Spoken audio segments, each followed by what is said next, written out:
ಜಗತ್ತು ಕೇವಲ ಎರಡು ತರಹದ ಜನರನ್ನ ಗುರುತಿಡಿಯುತ್ತೆ, ಬೇಟೆಗಾರ ಮತ್ತೆ ಬೇಟೆನ.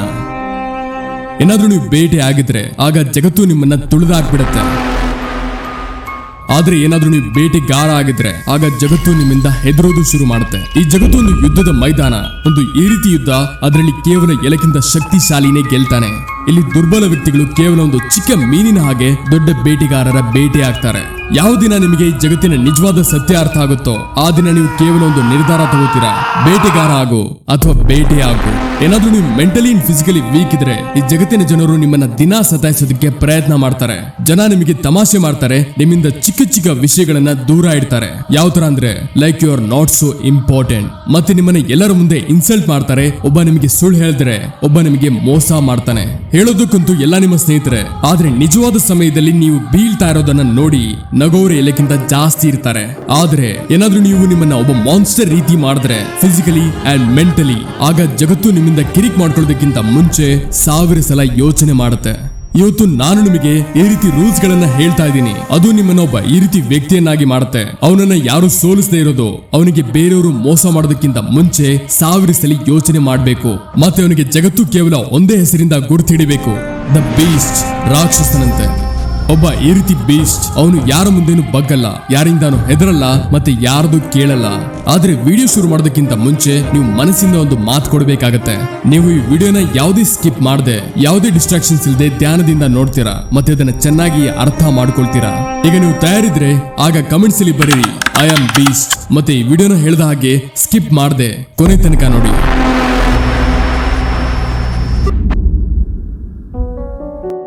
ಇಮ್ಯಾಜಿನ್ ನೀವೊಂದು ಬಸ್ಸಲ್ಲಿ ಟ್ರಾವೆಲ್ ಮಾಡ್ತಿದ್ದೀರಾ, ಅಲ್ಲಿ ಸೀಟ್ ಸಿಕ್ಕಿರಲ್ಲ, ಅದಕ್ಕೆ ನೀವು ನಿಂತೇ ಟ್ರಾವೆಲ್ ಮಾಡ್ತಿದ್ದೀರಾ. ಮತ್ತೆ ನಿಮ್ಮ ಪಕ್ಕದಲ್ಲಿ ಮತ್ತೊಬ್ಬ ವ್ಯಕ್ತಿ ಇದ್ದಾನೆ. ಅವನು ನೋಡೋದಕ್ಕೆ ಕಟ್ಮಸ್ತ್ ಆಗಿ ಸರಿಯಾಗಿ ಸ್ಟ್ರಾಂಗ್ ಆಗಿ ಕಾಣ್ತಾನೆ, ಮತ್ತೆ ನೀವು ನೋಡೋದಕ್ಕೆ ವೀಕ್ ಕಾಣ್ತೀರಾ.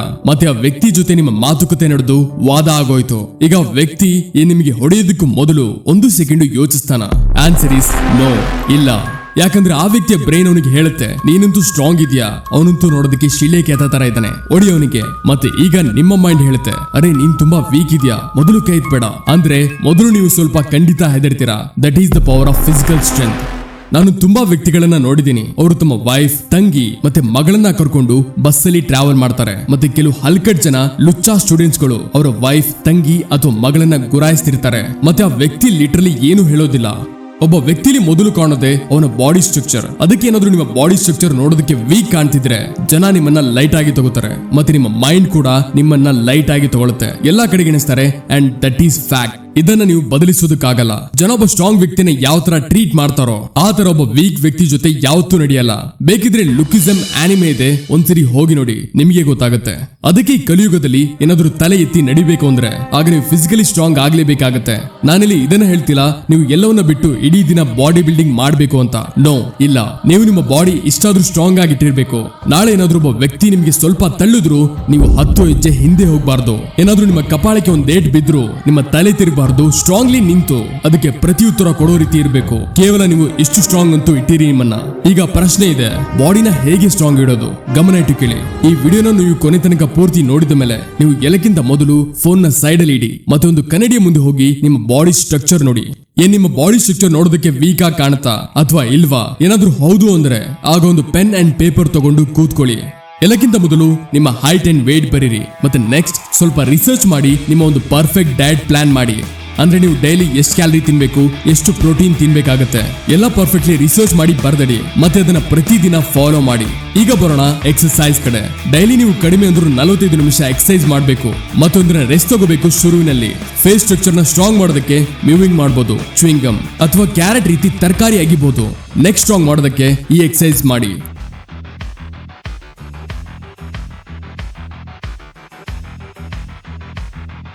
ಚೆಸ್ಟ್ಗೆ ಈ ಎಕ್ಸರ್ಸೈಸ್ ಮಾಡಿ. ಆರ್ಮ್ಸ್ಗೆ ಈ ಎಕ್ಸರ್ಸೈಸ್ ಮಾಡಿ.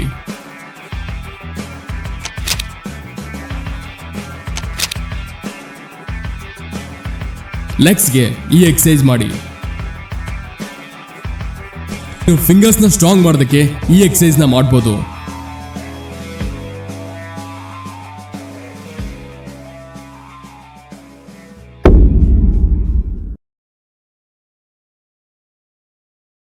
ಒಬ್ಬ ಒಬ್ಬ ಮಾನ್ಸ್ಟರ್ ಕೇವಲ ಫಿಸಿಕಲಿ ಸ್ಟ್ರಾಂಗ್ ಇರೋದಿಲ್ಲ, ಬದಲಿಗೆ ಮೆಂಟಲಿ ಅದಕ್ಕಿಂತ ಜಾಸ್ತಿ ಸ್ಟ್ರಾಂಗ್ ಆಗಿರ್ತಾನೆ. ಜಗತ್ತಿನ ಡೇಂಜರಸ್ ವ್ಯಕ್ತಿಗಳು ಅವರಾಗಿರ್ತಾರೆ ಯಾರು ತಮ್ಮ ಇಮೋಷನ್ ನ ಕಂಟ್ರೋಲ್ ಮಾಡೋದಕ್ಕೆ ಗೊತ್ತಿರುತ್ತೋ. ಅವರಿಗೆ ಯಾವುದೇ ಕೋಪ, ಪ್ರೀತಿ ಅಥವಾ ಭಯ ಯಾವುದು ಕಂಟ್ರೋಲ್ ಮಾಡೋದಿಲ್ಲ. ನೀವು ನಿಮ್ಮ ಮೆಂಟಲ್ ಹೆಲ್ತ್ ನ ಎಷ್ಟು ಸ್ಟ್ರಾಂಗ್ ಮಾಡ್ಬೇಕಂದ್ರೆ, ಮುಂದೆ ಯಾರಾದ್ರೂ ಇರ್ಲಿ, ಎಷ್ಟೇ ತೊಂದರೆ ಬರಲಿ, ನಿಮ್ಮ ಕಣ್ಣಲ್ಲಿ 1% ಭಯನೂ ಇರಬಾರ್ದು. ಲೈಫ್ ಅಲ್ಲಿ ಏನೇ ಆಗ್ಲಿ, ಲಿಟ್ರಲಿ ಏನೇ ಆದ್ರೂ ನೀವು ಸ್ಟ್ರಾಂಗ್ಲಿ ಅದನ್ನ ಎದುರಿಸುವಷ್ಟು ಕ್ಷಮತೆ ಇಡಿ. ಸದಾ ಈ ಮಾತನ್ನ ನೆನಪಿಡಿ. ಜೀವನದಲ್ಲಿ ಹೇಗಾದ್ರೂ ಸಾಯಲೇಬೇಕು. ಅದಕ್ಕೆ ಪ್ರತಿದಿನ ಡಿಪ್ರೆಷನ್, ಟೆನ್ಷನ್, ಭಯನ ಇಟ್ಕೊಂಡು ಸಾಯಬಾರ್ದು. ಲೈಫ್ ನ ಬಿಂದಾಸ್ ಬದುಕಬೇಕು. ಏನೆಲ್ಲ ನಡೀತೋ ಅದಾಗಿದೆ, ಈಗ just accept it and move on. ಒಂದ್ಸರಿ ಯೋಚನೆ ಮಾಡಿ, ನಮ್ಮ ಪೂರ್ವಜರು ಯುದ್ಧ ಮಾಡ್ತಿದ್ರು, ಶತ್ರುಗಳ ಕಣ್ಣಲ್ಲಿ ಕಣ್ಣಿಟ್ಟು ಮಾತಾಡ್ತಿದ್ರು. ಮತ್ತೆ ನಾವು, ನಮ್ಮ ಜನರೇಷನ್ ಹೇಗಾಗಿದೆ ಅಂದ್ರೆ, ನಾವು ಹೆಜ್ಜೆ ಹೆಜ್ಜೆಗೂ ಹೆದರ್ತೀವಿ, ದೆವ್ವಗಳ ತನಕ ಹೆದರ್ತೀವಿ, ಮತ್ತೆ ಕೇವಲ ಕಮೆಂಟ್ ಸೆಕ್ಷನ್ ಅಲ್ಲಿ ದೊಡ್ಡ ದೊಡ್ಡ ಮಾತುಗಳನ್ನ ಆಡ್ತೀವಿ. ಒಬ್ಬ ಸ್ಟ್ರಾಂಗ್ ಮೆಂಟಾಲಿಟಿ ಇರೋ ವ್ಯಕ್ತಿ ಸೋಷಿಯಲ್ ಮೀಡಿಯಾದ ಹುಚ್ಚಾಟದಲ್ಲಿ ತಗಲಾಕೊಳ್ಳಲ್ಲ. ಅವರು ಕೇವಲ ತಮ್ಮ ಮೇಲೆ ಫೋಕಸ್ಡ್ ಆಗಿರ್ತಾರೆ, ತಮ್ಮ ಬಾಡಿ ಮತ್ತೆ ಗೋಲ್ಸ್ ಮೇಲೆ ಗಮನ ಕೊಡ್ತಾರೆ. ನೀವು ಒಳಗಿಂದ ಕಲ್ಲಾಗಬೇಕಾಗತ್ತೆ. ಎಷ್ಟು ಗಟ್ಟಿ ಅಂದ್ರೆ, ಯಾವುದೇ ಡಿಸ್ಟ್ರಾಕ್ಷನ್ಸ್ ನಿಮಗೆ ನಿಮ್ಮ ಗೋಲ್ಸ್ ಇಂದ ದೂರ ಮಾಡದೇ ಇರೋಷ್ಟು. ಒಬ್ಬ ಮಾನ್ಸ್ಟರ್ ಒಳಗಿಂದ ಬಂಡೆ ಕಲ್ಲಾಗಿರ್ತಾನೆ. No emotions, no weakness. Instagram, Facebook ಹುಡುಗಿಯರು ಅವರು ತಮ್ಮ ದೇಹ ಪ್ರದರ್ಶನ ಮಾಡಿ ನಮ್ಮ ಕೈಗಳ ಕಂಟ್ರೋಲ್ ತಗೊಳ್ಳದೇ ಇರೋಷ್ಟು ಅಷ್ಟು ದೊಡ್ಡ ಬಂಡೆ ಕಲ್ಲಾಗಬೇಕಾಗತ್ತೆ. ಈ ಜಗತ್ತಲ್ಲಿ ಎಲ್ಲಕ್ಕಿಂತ ಶಕ್ತಿಶಾಲಿ ವ್ಯಕ್ತಿ ಅವನಾಗಿರ್ತಾನೆ ಯಾರು ಪ್ರತಿಯೊಂದು ಸಿಚುವೇಶನ್ ಅಲ್ಲೂ ತನ್ನನ್ನ ಕಂಟ್ರೋಲ್ ಮಾಡ್ತಾನೋ. ಕೆಲವು ಜನ ಎಷ್ಟು ವೀಕ್ ಇರ್ತಾರೆ ಅಂದ್ರೆ, ಸೋಷಿಯಲ್ ಮೀಡಿಯಾದಲ್ಲಿ ಒಬ್ಬ ಹುಡುಗಿನ ಕೇವಲ ಹಿಂದೆಯಿಂದ ನೋಡಿನೇ ಮಾಸ್ ಮಾಡ್ಕೋತಾರೆ. ಗುರು, ಸ್ವಲ್ಪನಾದ್ರೂ ಯೋಚಿಸು, ಯಾಕೆ ಮಾಡ್ತಿದ್ಯಾ, ಅದರ ಕಾರಣ ಏನು? ಅದಕ್ಕೆ ಏನಾದ್ರೂ ನೀವು ಒಂದು ಮಾನ್ಸ್ಟರ್ ಆಗ್ಬೇಕು ಅಂತ ಇದ್ರೆ, ಆಗ ಫಿಸಿಕಲಿ ಸ್ಟ್ರಾಂಗ್ ಆಗೋ ಜೊತೆಲಿ ಮೆಂಟಲಿ ಜಾಸ್ತಿ ಸ್ಟ್ರಾಂಗ್ ಆಗ್ಬೇಕಾಗತ್ತೆ. ಈಗ ಮಾತಾಡೋಣ, ಮೆಂಟಲಿ ಸ್ಟ್ರಾಂಗ್ ಹೇಗಾಗ್ತೀರಾ? ಮೆಂಟಲ್ ಸ್ಟ್ರೆಂತ್ ಒಂದು ಹ್ಯಾಬಿಟ್. ಅದು ಒಂದೇ ದಿನದಲ್ಲಿ ಬರೋಲ್ಲ.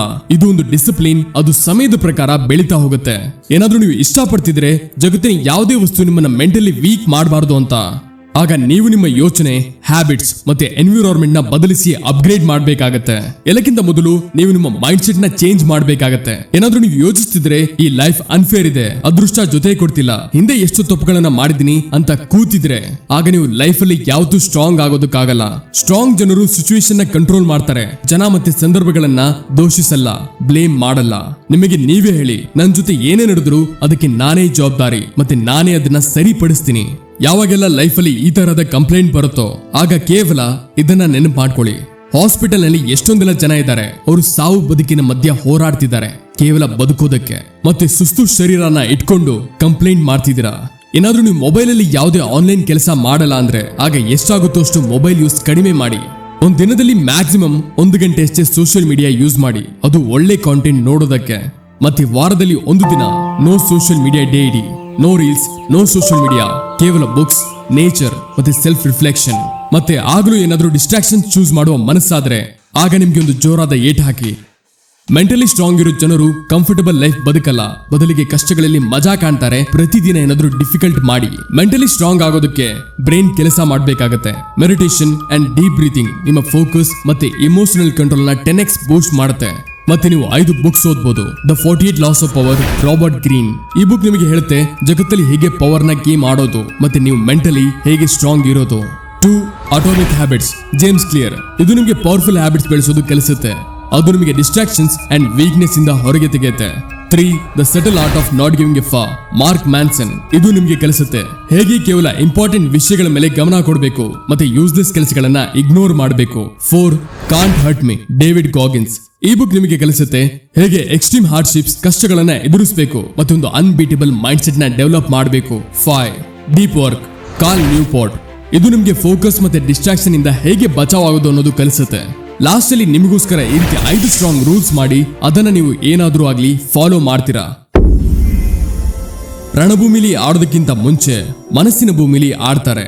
ನೀವು ಜನರನ್ನ ಚೆನ್ನಾಗಿ ಅರ್ಥ ಮಾಡ್ಕೊಳ್ಬೇಕಾಗತ್ತೆ. ಪ್ರತಿಯೊಬ್ಬರು ನಿಮ್ಮ ಫ್ರೆಂಡ್ ಅಲ್ಲ, ಬದಲಿಗೆ ಅವನು ಎಷ್ಟೇ ಕ್ಲೋಸೇ ಇರಲಿ, ಎಲ್ಲರೂ ನಿಮ್ಗೆ ಒಳ್ಳೇದಾಗ್ಲಿ ಅಂತ ಇಷ್ಟಪಡಲ್ಲ. ಮತ್ತೆ ಇದೆಲ್ಲ ನಿಮ್ಗೆ ಆಗಲೇ ಅರ್ಥ ಆಗತ್ತೆ ಯಾವಾಗ ನೀವು ಅವರ ಬ್ರೈನ್ ನ ಓದೋದಕ್ಕೆ ಆಗುತ್ತೋ. ಮತ್ತೆ ಒಬ್ಬರ ಬ್ರೈನ್ ಓದಿ ಅರ್ಥ ಮಾಡ್ಕೊಳ್ಳೋದು ಕೇವಲ ಕಣ್ಣಿಂದ. ಮನುಷ್ಯನ ಕಣ್ಣೇನಿದೆ, ಇದು ಸತ್ಯದ ಮಿರರ್ ಇದೆ. ಮನುಷ್ಯನ ಕಣ್ಣುಗಳು ಯಾವತ್ತೂ ಸುಳ್ಳು ಹೇಳಲ್ಲ. ಅದಕ್ಕೆ ಯಾವಾಗೆಲ್ಲ ನೀವು ಬೇರೆಯವ್ರ ಜೊತೆ ಮಾತಾಡ್ತಿರೋ ಅಥವಾ ಅವರ ಮಾತನ್ನ ಕೇಳ್ತಿರೋ, ಆಗ ಅವರ ಕಣ್ಣುಗಳನ್ನ ಗಮನ ಇಟ್ಟು ನೋಡಿ. ಯಾವಾಗೊಬ್ಬ ವ್ಯಕ್ತಿ ಸುಳ್ಳನ್ನ ಹೇಳ್ತಾನೋ ಆಗ ಅವನ ಕಣ್ಣಲ್ಲಿ ಒಂದು ಸೆಕೆಂಡ್ಗೆ ಅನ್ಸರ್ಟನಿಟಿ ಬರುತ್ತೆ. ಲೈಕ್ ಅವನ ಬ್ರೈನ್ 1 ಸೆಕೆಂಡ್ಗೆ ತಗಲಾಕೊಂಡಿರೋ ತರ. ಇದು ಮೈಕ್ರೋ ಎಕ್ಸ್ಪ್ರೆಷನ್ ಆಗಿರುತ್ತೆ. ಅದು ಕೇವಲ 1 ಸೆಕೆಂಡ್ ತನಕ ಆಗೋದು. ಅದಕ್ಕೆ ನೀವು ಇದನ್ನ ಫೋಕಸ್ ದಿಂದ ನೋಡಿದ್ರೆ ಆಗ ಪಕ್ಕಾ ಕಂಡು ಹಿಡ್ಕೋತೀರಾ. ತುಂಬಾ ಸರಿ ಸುಳ್ಳು ಹೇಳೋ ಜನರು ಅನ್ಯಾಚುರಲಿ ಜಾಸ್ತಿ ಐ ಕಾಂಟ್ಯಾಕ್ಟ್ ಮೇಂಟೈನ್ ಮಾಡ್ತಾರೆ. ಯಾಕಂದ್ರೆ ಅವ್ರಿಗೆ ಅನ್ಸುತ್ತೆ ಏನಾದ್ರೂ ದೃಷ್ಟಿ ತೆಗೆದ್ರೆ ಆಗ ಸಿಕ್ಕಾಕೋತೀನಿ ಅಂತ. ಎರಡನೇ ಕಡೆ ಏನಾದ್ರೂ ಒಬ್ಬ ಪದೇ ಪದೇ ತನ್ನ ದೃಷ್ಟಿ ತೆಗಿತಿದ್ರೆ ಆಗ ಬಹುಶಃ ಅವನು ಗಿಲ್ಟಲ್ಲಿ ಇರ್ಬೋದು ಅಥವಾ ಸುಳ್ಳು ಹೇಳ್ತಿರ್ಬೋದು. ಏನಾದ್ರೂ ನೀವು ಒಬ್ಬ ವ್ಯಕ್ತಿಗೆ ಪ್ರಶ್ನೆ ಕೇಳಿದಾಗ ಆ ವ್ಯಕ್ತಿ ಲೆಫ್ಟ್ ಸೈಡ್ ನೋಡ್ತಿದ್ರೆ ಆಗ ಬಹುಶಃ ಅವನು ಕತೆ ಕಟ್ತಿರ್ಬೋದು, ಇಮ್ಯಾಜಿನ್ ಮಾಡ್ತಿರ್ಬೋದು ಯಾವ್ದಾದ್ರು ಸುಳ್ಳನ್ನ. ಒಬ್ಬ ವ್ಯಕ್ತಿ ಸತ್ಯ ಹೇಳ್ತಿರ್ತಾನೆ. ಯಾವಾಗ ಒಬ್ಬ ವ್ಯಕ್ತಿ ಸತ್ಯ ಹೇಳ್ತಿರ್ತಾನೋ ಆಗ ಅವನ ಕಣ್ಣುಗಳ ಎಕ್ಸ್ಪ್ರೆಷನ್ ಮತ್ತೆ ಬಾಯಿಯ ಮೂಮೆಂಟ್ಸ್ ನ್ಯಾಚುರಲಿ ಸಿಂಕಲ್ ಇರುತ್ತೆ. ಅಲ್ಲೇ ಯಾವಾಗ ಒಬ್ಬ ಸುಳ್ಳು ಹೇಳ್ತಿರ್ತಾನೋ ಆಗ ಅವನ ಬಾಯಿ ಬೇರೆ ಕಥೆನ ಹೇಳ್ತಿರುತ್ತೆ ಮತ್ತೆ ಕಣ್ಣು ಬೇರೆ. ಎಕ್ಸಾಂಪಲ್, ಯಾರಾದ್ರೂ ನಗ್ತಿದ್ರೆ ಅವರ ಕಣ್ಣಲ್ಲಿ ಇಮೋಷನಲ್ ಎಕ್ಸ್ಪ್ರೆಷನ್ ಇಲ್ಲ ಅಂದ್ರೆ ಇದು ಫೇಕ್ ಎಕ್ಸ್ಪ್ರೆಷನ್. ಸಾಕಷ್ಟು ಸರಿ ಜನ ಸುಳ್ಳನ್ನ ಸತ್ಯ ಅಂತ ಪ್ರೂವ್ ಮಾಡೋದಕ್ಕೆ ಓವರ್ ಆಕ್ಟಿಂಗ್ ಮಾಡ್ತಾರೆ. ಯಾವ ತರ ಅಂದ್ರೆ ಒತ್ತಾಯದಿಂದ ಕಣ್ಣುಗಳನ್ನ ದೊಡ್ಡದಾಗಿ ಮಾಡೋದು, ಶಾಕ್ ಆಗಿ ತೋರಿಸೋದು ಅಥವಾ ಫೇಕ್ ಸರ್ಪ್ರೈಸ್. ಏನಾದ್ರೂ ಒಬ್ಬರ ಕಣ್ಣು ಅನ್ಯಾಚುರಲಿ ವೈಡ್ ಆಗ್ತಿದ್ರೆ ಅಥವಾ ಹೆಚ್ಚು ಮೂವ್ಮೆಂಟ್ ಆಗ್ತಿದ್ರೆ ಆಗ ಬಹುಶಃ ಅವನು ಸುಳ್ಳು ಹೇಳ್ತಿರ್ಬೋದು. ನೀವು ಒಂದು ಬೇಟೆಗಾರ ಆಗೋದಕ್ಕೆ ಆ ಬೇಟೆಗಾರರನ್ನ ಕಂಡು ಹಿಡಿಬೇಕಾಗತ್ತೆ. ಯಾರು ನಿಮಗೆ ಸುಳ್ಳು ಹೇಳಿ ನಿಮ್ಮ ಹತ್ರ ಬಂದು ನಿಮ್ಮ ಬೇಟೆ ಆಡ್ಬೇಕು ಅಂತ ಇರ್ತಾನೋ ಅವ್ರನ್ನ ಗುರ್ತು ಹಿಡಿಬೇಕಾಗತ್ತೆ. ಏನಾದ್ರೂ ನೀವು ಒಬ್ಬರ ಸುಳ್ಳನ್ನ ಕಂಡು ಹಿಡಿಬೇಕು ಅಂದ್ರೆ ಆಗ ಅನ್ಎಕ್ಸ್ಪೆಕ್ಟೆಡ್ಲಿ ಒಂದು ಪ್ರಶ್ನೆ ಕೇಳಿ. ಇದೊಂದು ಬಲೆಯ ರೀತಿ ಕೆಲಸ ಮಾಡುತ್ತೆ. ನಡೀರಿ ಕೆಲವು ಅನ್ಎಕ್ಸ್ಪೆಕ್ಟೆಡ್ ಪ್ರಶ್ನೆಗಳು ಹೇಳ್ತೀನಿ. ಅದು ಯಾವುದೇ ವ್ಯಕ್ತಿನಾದ್ರೂ ಕನ್ಫ್ಯೂಸ್ ಮಾಡಬಹುದು. ಅವನ ನಿಜವಾದ ರಿಯಾಕ್ಷನ್ಸ್ ಎಕ್ಸ್ಪೋಸ್ ಮಾಡಬಹುದು. Number 1, memory trap question. ನೀನ್ ಹೇಳ್ದೆ ನಿನ್ನೆ ರಾತ್ರಿ ನೀನಲ್ಲಿ ಇದ್ದೆ ಅಂತ, ಆಗಿದ್ರೆ ಅಲ್ಲಿನ ಫ್ಲೋರ್ ಕಲರ್ ಏನು? ಸುಳ್ಳು ಹೇಳೋನು ತಗಲಾಕೋತಾನೆ ಅಥವಾ ರ್ಯಾಂಡಮ್ ಆಗಿ ಯಾವ್ದಾದ್ರು ಬೇರೆ ಆನ್ಸರ್ ಕೊಡ್ತಾನೆ. Number 2, reverse confirmation trick. ನೀನ್ ಶೋರ್ ಆಗಿದ್ಯಾ? ಪಕ್ಕಾ ಇದನ್ನ ಮೊದಲೇ ಹೇಳಿದ್ದೆ ಅಂತ? ಯಾಕಂದ್ರೆ ನನಗಿದು ನೆನಪಿದೆ, ಇದನ್ನ ನೀನು ಮೊದಲು ಹೇಳಿರೋದು. ಆಗೇನಾದ್ರೂ ಅವನು ಕನ್ಫ್ಯೂಸ್ ಆಗೋದ್ರೆ ಅಥವಾ ತಕ್ಷಣ ಆನ್ಸರ್ ನ ಬದಲಿಸಿದ್ರೆ ಆಗ ಅರ್ಥ ಮಾಡ್ಕೋ ಅವನು ಸುಳ್ಳು ಹೇಳ್ತಿದ್ದ. Number 3, emotional response check. ಏನಾದ್ರೂ ನಾನಿದನ್ನ ನಿನ್ನ ಫ್ರೆಂಡ್ ಅಥವಾ ಬೇರೆಯವ್ರು ಕೇಳಿದ್ರೆ ಆಗೇನ್ ಅವರು ಇದನ್ನೇ ಹೇಳ್ತಾರ? ಸುಳ್ಳು ಹೇಳೋನು ಟೆನ್ಷನ್ ಅಲ್ಲಿ ಬರ್ಬೋದು ಅಥವಾ ಆಕ್ವರ್ಡ್ ಆಗ್ತಾನೆ. ನೀವು ನಿಮ್ಮ ಪ್ರಕಾರ ಈ ರೀತಿ ಟ್ರಿಕ್ಕಿ ಕ್ವಶನ್ ಕೇಳಿ. ಈ ಅನ್ಎಕ್ಸ್ಪೆಕ್ಟೆಡ್ ಕ್ವಶನ್ಸ್ ಮೈಂಡ್ ಅಲ್ಲಿ ಒಂದು ಪ್ರೆಷರ್ ಕ್ರಿಯೇಟ್ ಮಾಡುತ್ತೆ. ಮತ್ತೇನಾದ್ರೂ ಒಬ್ಬ ವ್ಯಕ್ತಿ ಸುಳ್ಳು ಹೇಳ್ತಿದ್ರೆ ಆಗ ಅವನ ಕಣ್ಣುಗಳು ಮತ್ತೆ ಬಾಡಿ ಲ್ಯಾಂಗ್ವೇಜ್ ಇಂದ ಗೊತ್ತಾಗುತ್ತೆ. ಆಮೇಲೆ ಅವನ ಕೈಗಳ ಮೂವ್ಮೆಂಟ್ ನೋಡಿ. ಯಾವ ಜನ ಕಾನ್ಫಿಡೆಂಟ್ ಇರ್ತಾರೋ ಅವರ ಬಾಡಿ ಲ್ಯಾಂಗ್ವೇಜ್ ರಿಲ್ಯಾಕ್ಸ್ಡ್ ಇರುತ್ತೆ. ಆದ್ರೆ ಯಾರು ಸುಳ್ಳು ಹೇಳ್ತಿರ್ತಾರೋ ಅಥವಾ ಇನ್ಸೆಕ್ಯೂರ್ ಇರ್ತಾರೋ ಅವರು ತಮ್ಮ ಕೈಗಳನ್ನ ಅಂಟಿಸಿರ್ತಾರೆ, ಇಲ್ಲ ಯಾವುದೇ ಕಾರಣ ಇಲ್ಲದೆ ತಮ್ಮ ಮುಖಾನ ಮುಟ್ತಿರ್ತಾರೆ. ಯಾವಾಗ ಒಬ್ಬ ವ್ಯಕ್ತಿ ಟೆನ್ಷನ್ ಅಲ್ಲಿ ಇರ್ತಾನೋ ಆಗ ಅವನು ಕಾಲ ಅಲ್ಲಾಡ್ಸಿರ್ತಾನೆ ಅಥವಾ ಬೆರಳುಗಳ ಜೊತೆ ಏನಾದ್ರೂ ಮಾಡ್ತಿರ್ತಾರೆ. ಅವನು ಮಾತಾಡುವ ಸ್ಟೈಲ್ ಕೂಡ ತುಂಬಾ ಹೇಳುತ್ತೆ. ಏನಾದ್ರೂ ಒಬ್ಬ ನಿಂತು ಉತ್ತರ ಕೊಡ್ತಿದ್ರೆ ಆಗ ಈ ರೀತಿ ಇರ್ಬೋದು ಅವನು ತನ್ನ ಕತೆ ಕಟ್ತಿರ್ಬೋದು. ನೀವು ನಿಮ್ಮ ನಿಜವಾದ ಸ್ನೇಹಿತ ಮತ್ತೆ ಶತ್ರು ಇಬ್ಬರನ್ನು ಕಂಡು ಹಿಡಿಬೇಕಾಗತ್ತೆ. ಏನಾದ್ರೂ ನೀವು ನಿಜವಾಗ್ಲೂ ಪವರ್ಫುಲ್ ಆಗ್ಬೇಕು ಅಂದ್ರೆ ಆಗ ಫಿಸಿಕಲ್ ಸ್ಟ್ರೆಂತ್, ಮೆಂಟಲ್ ಸ್ಟ್ರೆಂತ್ ಮತ್ತೆ ಸೈಕಾಲಜಿಯ ಜೊತೆ ಫೈಟಿಂಗ್ ಸ್ಕಿಲ್ ಕಲಿಬೇಕಾಗತ್ತೆ. ನಿಮಗೆ ಫೈಟ್ ಮಾಡೋದು ಬರಬೇಕು. ಫೈಟಿಂಗ್ ಸ್ಕಿಲ್ಸ್ ಕಲಿಯೋದು ಅಂದ್ರೆ ಕೇವಲ ಹೊಡೆದಾಟ ಅಲ್ಲ, ಬದಲಿಗೆ ಆ ಒಂದು ಸ್ಕಿಲ್ ನಿಮ್ಮ ಸೆಲ್ಫ್ ಕಾನ್ಫಿಡೆನ್ಸ್, ಡಿಸಿಪ್ಲಿನ್ ಮತ್ತೆ ಮೆಂಟಲ್ ಟಫ್ನೆಸ್ ನ ಹೆಚ್ಚಿಸುತ್ತೆ. ಪ್ರತಿಯೊಬ್ಬ ಸಕ್ಸಸ್ಫುಲ್ ವ್ಯಕ್ತಿಗೆ ತಮ್ಮ ಲೈಫ್ ಅಲ್ಲಿ ಯಾವ್ದಾದ್ರೂ ಹೋರಾಟ ಮಾಡ್ಲೇಬೇಕಾಗತ್ತೆ. ಅದು ಬದಲಿಗೆ ಬಿಸ್ನೆಸ್ ಇರ್ಲಿ, ಲೈಫ್ ಪ್ರಾಬ್ಲಮ್ಸ್ ಗಳ ಜೊತೆ ಅಥವಾ ರಿಯಲ್ ಫೈಟ್ ಆಗ್ಬೋದು. ಯಾರಿಗೆ ಹೋರಾಡೋದು ಗೊತ್ತೋ ಅವನು ಯಾವತ್ತೂ ಸೋಲನ್ನ ಒಪ್ಕೊಳ್ಳಲ್ಲ. ಫೈಟ್ ಎಲ್ಲಾದ್ರೂ ಹೇಗಾದ್ರೂ ನಡೆಯಬಹುದು. Street fight, school fight, college fight. ನೀವೊಬ್ಬ ಮನುಷ್ಯ ಆಗಿದ್ರೆ ಫೈಟ್ ಮಾಡೋದು ಬರಲೇಬೇಕು, ಹೆದರ್ಕೊಂಡು ಹೋಗ್ಬಾರ್ದು. ಈ ಕಲಿಯುಗದಲ್ಲಿ ನಮ್ಮ ಅಪ್ಪ, ಅಮ್ಮ, ವೈಫ್, ಅಣ್ಣ, ತಮ್ಮ, ತಂಗಿಗೆ ಒಂದು ಸೇಫ್ ಲೈಫ್ ಕೊಡಬೇಕು ಅಂದ್ರೆ ಆಗ ಫೈಟಿಂಗ್ ಸ್ಕಿಲ್ಸ್ ಕಲಿಲೇಬೇಕು. ಈಗ ಬನ್ನಿ ಕೆಲವು ಫೈಟಿಂಗ್ ಸ್ಕಿಲ್ಸ್ ಬಗ್ಗೆ ಮಾತಾಡೋಣ. Number 1, wrestling. ರೆಸ್ಲಿಂಗ್ ಒಂದು ಈ ರೀತಿ ಫೈಟಿಂಗ್ ಸ್ಕಿಲ್ ಇದೆ. ಅದು ನಮ್ಮ ಗ್ರಾಪ್ಲಿಂಗ್ ಮತ್ತೆ ಗ್ರೌಂಡ್ ಕಂಟ್ರೋಲ್ ನ ಸ್ಟ್ರಾಂಗ್ ಮಾಡುತ್ತೆ. ರೆಸ್ಲಿಂಗ್ ಆಡೋ ವ್ಯಕ್ತಿನ ಬೀಳ್ಸೋದು ಕಷ್ಟ ಇರುತ್ತೆ. ಮತ್ತೇನಾದ್ರೂ ಅವ್ರು ಯಾರನ್ನಾದ್ರೂ ಹಿಡಿದ್ರೆ ಆಗ ಬಿಡೋದಿಲ್ಲ. Number 2, boxing. ಬಾಕ್ಸಿಂಗ್ ಒಂದು ಈ ರೀತಿ ಫೈಟಿಂಗ್ ಸ್ಕಿಲ್ ಇದೆ. ಅದು ನಿಮ್ಮ ಪಂಚಿಂಗ್ ಸ್ಪೀಡ್, ಆಕ್ಯುರಸಿ ಮತ್ತೆ ಪವರ್ ನ ಡೆವಲಪ್ ಮಾಡುತ್ತೆ. ಏನಾದ್ರೂ ಒಬ್ಬರ ಜೊತೆ ಫೇಸ್ ಟು ಫೇಸ್ ಫೈಟ್ ಮಾಡಬೇಕು ಅಂದ್ರೆ ಆಗ ಬಾಕ್ಸಿಂಗ್ ನ ನಾಲೆಡ್ಜ್ ತುಂಬಾ ಹೆಲ್ಪ್ ಮಾಡುತ್ತೆ. Number 3, kick boxing. Kick boxing ಒಂದು ಈ ರೀತಿ ಟೆಕ್ನಿಕ್ ಇದೆ. ಅದು ನಿಮಗೆ ಪಂಚಿಂಗ್ ಅಂಡ್ ಕಿಕ್ಕಿಂಗ್ ನ ಡೆಡ್ಲಿ ಕಾಂಬಿನೇಷನ್ ಕಲಿಸುತ್ತೆ. ಏನಾದ್ರೂ ನೀವು ಲಾಂಗ್ ರೇಂಜ್ ಫೈಟ್ ಮಾಡಬೇಕು ಅಥವಾ ಜಾಸ್ತಿ ಪವರ್ಫುಲ್ ಅಟ್ಯಾಕ್ ಮಾಡಬೇಕು ಅಂದ್ರೆ ಆಗ ಕಿಕ್ ಬಾಕ್ಸಿಂಗ್ ಮಸ್ಟ್ ಇದೆ. ಏನಾದ್ರೂ ಒಬ್ಬ ವ್ಯಕ್ತಿ ನಿಮ್ಮ ಹತ್ರ ಬರೋದಕ್ಕೆ ಪ್ರಯತ್ನ ಮಾಡಿದ್ರು ಆಗ ನಿಮ್ಮೊಂದು ಪವರ್ಫುಲ್ ಕಿಕ್ಕೆ ಅವನಿಗೆ ಭೂತ ಬಿಡಿಸುತ್ತೆ. Number 4, Muay Thai. Muay Thai ಒಂದು ಅಡ್ವಾನ್ಸ್ ಫೈಟಿಂಗ್ ಸ್ಕಿಲ್ ಇದೆ. ಅದರಲ್ಲಿ ನೀವು ಕೇವಲ ಕೈ ಮತ್ತೆ ಕಾಲಲ್ಲ, ಬದಲಿಗೆ ಎಲ್ಬೋಸ್ ಅಂಡ್ ನೀಸ್ ನ ಯೂಸ್ ಮಾಡ್ತೀರಾ. ಏನಾದ್ರೂ ನೀವು ಬಯಸಿದ್ರೆ ನಿಮ್ಮ ಫೈಟಿಂಗ್ ಸ್ಕಿಲ್ಸ್ ಡೆಡ್ಲಿ ಆಗಿರ್ಬೇಕು ಅಂತ ಆಗ ಮೋಯ್ ಥಾಯ್ ಕಲಿಬೇಕಾಗತ್ತೆ. ಏನಾದ್ರೂ ಯಾರೇ ನಿಮ್ಮ ಹತ್ರ ಬರೋದಕ್ಕೆ ಯೋಚಿಸಿದ್ರು ಆಗ ಒಂದು ಪವರ್ಫುಲ್ ನೀ ಅಥವಾ ಎಲ್ಬೋನೆ ಅವನಿಗೆ ಹಾಸ್ಪಿಟಲ್ ಕಳಿಸುತ್ತೆ. ಈಗ ನಾನು ಏನ್ ಹೇಳ್ತಾ ಇದ್ದೀನೋ ಇದನ್ನ ಗಮನ ಇಟ್ಟು ಕೇಳಿ. ಈ ಪಾಯಿಂಟ್ ಎಲ್ಲಕ್ಕಿಂತ ಯೂನಿಕ್ ಅಂಡ್ ಪವರ್ಫುಲ್ ಇದೆ. ಇದನ್ನ ಬಹುಶಃ ನಿಮ್ಗೆ ಇಲ್ಲಿ ತನಕ ಯಾರು ಹೇಳಿರಲ್ಲ. ಆದ್ರೆ ಪವರ್ಫುಲ್ ಆಗೋದಕ್ಕೆ ಇದು ಎಲ್ಲಕ್ಕಿಂತ ಇಂಪಾರ್ಟೆಂಟ್ ಇದೆ. ವೆಲ್, ಎಷ್ಟು ಸರಿ ನೀವು ಇದನ್ನ ಆಗೋದು ನೋಡಿದಿರಾ? ಬಹುಶಃ ಸಾಕಷ್ಟು ಸರಿ ಇದನ್ನ ನೋಡಿರಬಹುದು. ಕೆಲವು ಪವರ್ಫುಲ್ ಜನರು ತಮ್ಮ ಪವರ್ ನ ಮಿಸ್ಯೂಸ್ ಮಾಡ್ತಾರೆ ದುರ್ಬಲ ವ್ಯಕ್ತಿಗಳನ್ನ ಆದ್ಮೋದಕ್ಕೆ. ಮತ್ತೆ ಆ ವ್ಯಕ್ತಿಗಳು ಸುಮ್ಮನೆ ಇದನ್ನ ತಡ್ಕೊಳ್ಬೇಕಾಗತ್ತೆ. ಯಾಕಂದ್ರೆ ಅವರಿಗೆ ತಮ್ಮ ಲೀಗಲ್ ರೈಟ್ಸ್, ತಮ್ಮ ಅಧಿಕಾರ ಗೊತ್ತಿರಲ್ಲ. ಸ್ನೇಹಿತರೆ, ನಮ್ಮ ದೇಶದ ಕಾನ್ಸ್ಟಿಟ್ಯೂಷನ್ ಅವಶ್ಯಕತೆ ಬಿದ್ದಾಗ ಯಾರಿಗಾದ್ರೂ ಹೊಡೆಯೋ ಪವರ್ ನಮಗೆ ಕೊಡುತ್ತೆ. ಅದಕ್ಕೆ ಸದಾ ನಮ್ಮ ಕಂಟ್ರಿಯ ಲೀಗಲ್ ರೈಟ್ಸ್ ನ ಮಾಹಿತಿ ಇಡಿ. ಯಾಕಂದ್ರೆ ನೀವು ನಿಮ್ಮ ನಿಜವಾದ ಪವರ್ ನ ಸರಿಯಾದ ರೀತಿಯಿಂದ ಉಪಯೋಗಿಸೋದಕ್ಕೆ. ಇವತ್ತು ಯೂಟ್ಯೂಬ್ ಅಲ್ಲಿ ಈ ರೀತಿ ಸಾಕಷ್ಟು ಚಾನೆಲ್ ಇದೆ. ಅವರು ನಿಮ್ಮ ಲೀಗಲ್ ರೈಟ್ಸ್ ನ ತುಂಬಾ ಚೆನ್ನಾಗಿ ನಿಮಗೆ ಎಕ್ಸ್ಪ್ಲೈನ್ ಮಾಡ್ತಾರೆ. ಅವರನ್ನ ಫಾಲೋ ಮಾಡಿ ಮತ್ತೆ ನಿಮ್ಮನ್ನ ಪ್ರತಿಯೊಂದು ಸಿಚುವೇಶನ್ ಅಲ್ಲಿ ಪವರ್ಫುಲ್ ಆಗಿಡಿ. ಮತ್ತೆ ನೆನಪಿಡಿ, ಒಬ್ಬ ಡೇಂಜರಸ್ ಮೆನ್ ಆಗೋ ಅರ್ಥ ಕೆಟ್ಟ ವ್ಯಕ್ತಿ ಆಗೋದಿಲ್ಲ. ಬದಲಿಗೆ ತನ್ನನ್ನ ಮತ್ತೆ ತನ್ನ ವಾತಾವರಣ ಪೂರ್ಣ ರೀತಿಯಲ್ಲಿ ಕಂಟ್ರೋಲ್ ಮಾಡೋದು ಮತ್ತೆ ನಮ್ಮನ್ನ ಮತ್ತೆ ನಮ್ಮ ಇಷ್ಟಪಟ್ಟವ್ರನ್ನ ಕಾಪಾಡೋದು. ಅದಕ್ಕೆ ಸ್ನೇಹಿತರೆ, ನೀವು ಈ ಇಂಪಾರ್ಟೆಂಟ್ ಪಾಯಿಂಟ್ ನ ಬುದ್ಧಿವಂತಿಕೆಯಿಂದ ಫಾಲೋ ಮಾಡಿದ್ರೆ ಆಗ ಬೇಗನೆ ನೀವೊಂದು ಈ ರೀತಿ ಪವರ್ಫುಲ್ ಬಾಸ್ ಆಗ್ತೀರಾ. ಅವನನ್ನ ಪ್ರತಿಯೊಬ್ಬ ರೆಸ್ಪೆಕ್ಟ್ ಮತ್ತೆ ಭಯದ ಭಾವನೆಯಿಂದ ನೋಡ್ತಾನೆ. ಏನಾದ್ರೂ ನೀವು ಈ ವಿಡಿಯೋನ ಸ್ಕಿಪ್ ಮಾಡದೆ ಅಥವಾ ಯಾವುದೇ ಡಿಸ್ಟ್ರಾಕ್ಷನ್ಸ್ ಇಲ್ಲದೆ ನೋಡಿದೀರಾ ಅಂದ್ರೆ ಆಗ ಕಂಗ್ರಾಚುಲೇಷನ್ಸ್, ನಿಮ್ಮ ಮೈಂಡ್ ಸೆಟ್ ಒಂದು ತುಂಬಾ ಸ್ಟ್ರಾಂಗ್ ಮೈಂಡ್ ಸೆಟ್ ಇದೆ. ನೀವು ಆ ವೀಕ್ ಮೈಂಡ್ ಸೆಟ್ ಇರೋ ವ್ಯಕ್ತಿ ಅಲ್ಲ, ಅವ್ರಿಗೆ ರೀಲ್ಸ್ ಅಂಡ್ ಶಾರ್ಟ್ಸ್ ನ ಚಟ ಹಿಡಿದಿರೋದು. ಈಗ ನಿಮ್ಮ ಹತ್ರ 2 ಚಾಯ್ಸಸ್ ಇದೆ. ಇಲ್ಲ ಇವತ್ತಿಂದಾನೇ ಒಂದು ಹೊಸ ಜನ್ಮ ತಗೊಳ್ಳಿ, ಅಥವಾ ಅದೇ ಹಳೆ ವ್ಯಕ್ತಿ ಆಗಿರಿ. ಏನಾದ್ರೂ ನೀವು ಮೊದಲನೇದನ್ನ ಚೂಸ್ ಮಾಡಿದ್ರೆ ಆಗ ಗಮನ ಇಟ್ಟು ಕೇಳಿ. ನಿಮ್ಮ ವೀಕ್ನೆಸ್ ನ ಅಕ್ಸೆಪ್ಟ್ ಮಾಡಬೇಡಿ, ಅದನ್ನ ಮುಗಿಸಿ. ಜನರ ಮುಂದೆ ನಿಮ್ಮ ಶಕ್ತಿ ತೋರಿಸಬೇಡಿ, ಅವರಿಗೆ ಅದನ್ನ ಫೀಲ್ ಮಾಡೋದಕ್ಕೆ ಬಿಡಿ. ಯಾರಿಂದನೂ ಅಪ್ರೂವಲ್ ತಗೋಬೇಡಿ, ಕೇವಲ ನಿಮ್ಮ ಮೇಲೆ ಭರವಸೆ ಇಡಿ. ಮೆಂಟಲಿ ಅಂಡ್ ಫಿಸಿಕಲಿ ಎಲ್ಲರಿಗಿಂತ ಸ್ಟ್ರಾಂಗ್ ಆಗಿ ಮತ್ತೆ ನಿಮಗೋಸ್ಕರ ಒಂದು ಸ್ಟ್ರಾಂಗ್ ರೂಲ್ ಮಾಡ್ಕೊಂಡು ಅದನ್ನ ಸ್ಟ್ರಿಕ್ಟ್ಲಿ ಫಾಲೋ ಮಾಡಿ. ಮತ್ತೆ ಕೆಲವೇ ದಿನಗಳಲ್ಲಿ ಸ್ವತಃ ನೀವೇ ನೋಡ್ತೀರಾ ನಿಮ್ಮ ಲೈಫ್ ಎಲ್ಲಿಂದ ಎಲ್ಲಿಗೆ ಹೋಗಿದೆ ಮತ್ತೆ ಲೈಫ್ ಅಲ್ಲಿ ಏನೆಲ್ಲ ಬದಲಾವಣೆ ಆಗಿದೆ. ಐ ಹೋಪ್ ನೀವು ಒಂದು ಪವರ್ಫುಲ್ ಬೆಸ್ಟ್ ಲೈಫ್ ಬದುಕೋದಕ್ಕೆ ಈ ವಿಡಿಯೋ ನಿಮಗೆ ಹೆಲ್ಪ್ ಮಾಡಿದೆ. ನೀವು ಇಲ್ಲಿ ಕೇವಲ ಆಕ್ಷನ್ ತಗೊಳ್ಳೋದು ಸ್ಟಾರ್ಟ್ ಮಾಡಬೇಕಾಗತ್ತೆ. ಐ ಹೋಪ್ ನೀವು ಈ ವಿಡಿಯೋದಲ್ಲಿರೋ ಪವರ್ ಪ್ಯಾಕ್ ಇನ್ಫಾರ್ಮೇಶನ್, ನಾಲೆಡ್ಜ್ ನ ಯೂಸ್ ಮಾಡ್ಕೊಂಡು ನಿಮ್ಮ ಲೈಫ್ ಅಲ್ಲಿ ತುಂಬಾ ದೊಡ್ಡ ಬದಲಾವಣೆ ತರ್ತೀರಾ ಅಂತ ಅನ್ಕೊಂಡಿದ್ದೀನಿ. ಮತ್ತೆ ಈ ವಿಡಿಯೋನು ಖಂಡಿತ ನೋಡಿ, ಇದು ತುಂಬಾನೇ ಹೆಲ್ಪ್ ಆಗುತ್ತೆ.